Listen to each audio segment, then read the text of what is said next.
हाथों की लकीरें वे कितनी शातिर है, कमबख्त हाथों में है पर मुट्ठी में नहीं। नमस्कार, जय श्री राम। और कैसे हैं आप सब बढ़िया। हस्तरेखा विशेषज्ञ और ज्योतिष ऋतु शर्मा का नमस्कार स्वीकार करें। चलिए, कल हमने जाना कि हाथों में कौन कौन सी प्रमुख रेखाएं होती हैं। आज हम थोड़ा सा हस्तरेखा विज्ञान के बारे में जानते हैं। भारत में गर्ग, गौतम, भारद्वाज, अगस्त्य, भृगु, अत्रि एवं कश्यप जैसे ऋषियों ने इस शास्त्र का विकास एवं प्रचार प्रसार किया।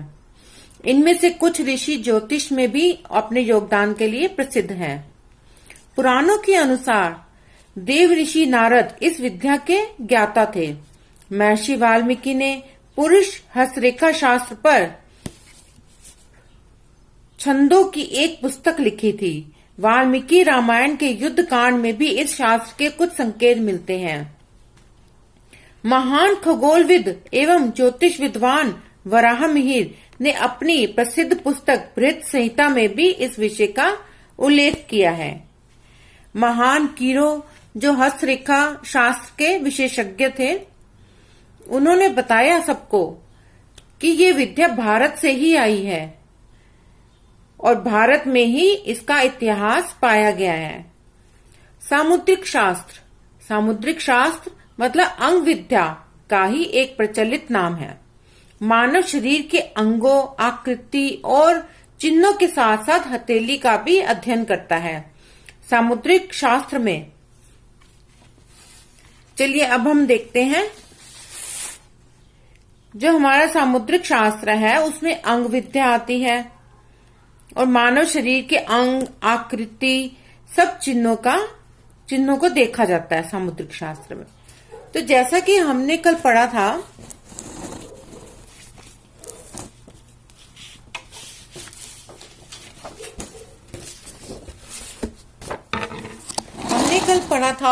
कि हमारे हथेली की प्रमुख रेखाएं कौन कौन सी हैं।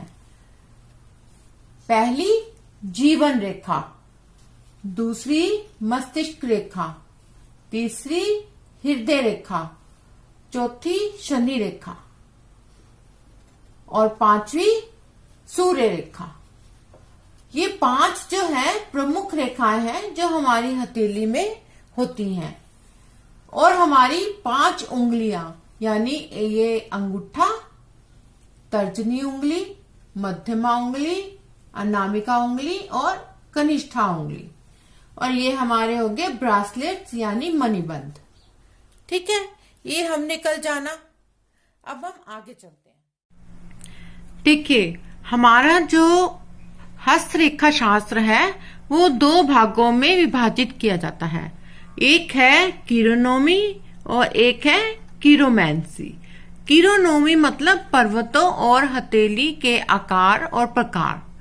कीरोमैंसी मतलब रेखाओं का अध्ययन। ठीक है, उसके बाद हम क्या देखते हैं, सूक्ष्म परीक्षण के लिए हमें क्या क्या चाहिए। हमें हथेली के आकार प्रकार देखने होते हैं, फिर हमें हथेली और उंगलियों का आपसी संबंध, उंगलियां देखनी होती हैं, अंगूठा, फिर पर्वत, फिर रेखाएं जो कि मुख्य है, गौण है और चांस लाइन्स है, नाखून और करपृष्ठ के बाल, ग्लिफ्स अथवा फिंगरप्रिंट्स। कुछ विशेष चिन्ह पाए जाते हैं हथेली पे, वो भी हमें देखने होते हैं। असामान्य और विशिष्ट लक्षण, कुछ ऐसे लक्षण जो अनकॉमन होते हैं, हटकर होते हैं, कुछ स्पेशल होता है हाथ, तो उनमें ऐसे लक्षण जो पाए जाते हैं वो देखने बहुत जरूरी है। सामुद्रिक शास्त्र में हमारी 4 तरह की विद्याएं आती हैं: मुख विद्या, पद विद्या, हस्तरेखा शास्त्र और अंग विद्या। ये 4 तरह की विद्याएं सामुद्रिक शास्त्र में आती हैं। ठीक है, आपने समझा ये सब? ठीक है, अब हम आगे चलते हैं। हमें कौन सा हाथ देखना चाहिए? एक्टिव हाथ यानी जिससे हम काम करते हैं, कर्म करते हैं, एंड पैसिव यानी कि जो लेफ्ट हैंड होता है। कुछ लोग लेफ्टी होते हैं तो उनका हैंड जो होगा एक्टिव वो लेफ्ट होगा, ठीक है। हम राइट हैंड से लिखते हैं तो हमारा राइट हैंड क्या होगा? एक्टिव हैंड होगा। चाहे वो स्त्री है चाहे पुरुष है, सबका जो सीधा हाथ प्रेजेंट टाइम को दिखाता है, और जो लेफ्ट हैंड है हमें जो पिछले जन्मों के कर्मों के अनुसार जो भगवान ने हमें दिया वो हमारे लेफ्ट हैंड में दिखता है, बाएं हाथ में, ठीक है। और दाएं हाथ में जो हम कर्म कर रहे हैं, तो हमने क्या दोनों ही हाथ देखने हैं। हमें देखना है कि कितना अंतर हमने बना लिया बायां और दाएं हाथ के बीच में, है ना। तो ये दोनों बातें हमें देखनी होती हैं। तो अगर आप सीखना चाहते हैं तो हमेशा बाएं हाथ को प्रेफरेंस दीजिए, क्योंकि हमें फ्यूचर में क्या मिलने वाला है, हम किस तरह का कर्म कर रहे हैं, है ना, वो हमारा दायां हाथ बताएगा, ठीक है। अब जो क्या है, हमें कैसे कर्म करने चाहिए? ये वही हाथ है जिनसे हम गलत कार्य करते हैं, जिनसे हम किसी को मारते हैं, या हम चोरी करते हैं, या हम मर्डर करते हैं। और यही हाथ है जिससे हम किसी को दान देते हैं, किसी की सेवा करते हैं, किसी का सर दबाते हैं, है ना, किसी को दवाई पिलाते हैं, पक्षियों को, जानवरों को खाना खिलाते हैं। इन्हीं हाथों से हम खाना पकाते भी हैं, है ना।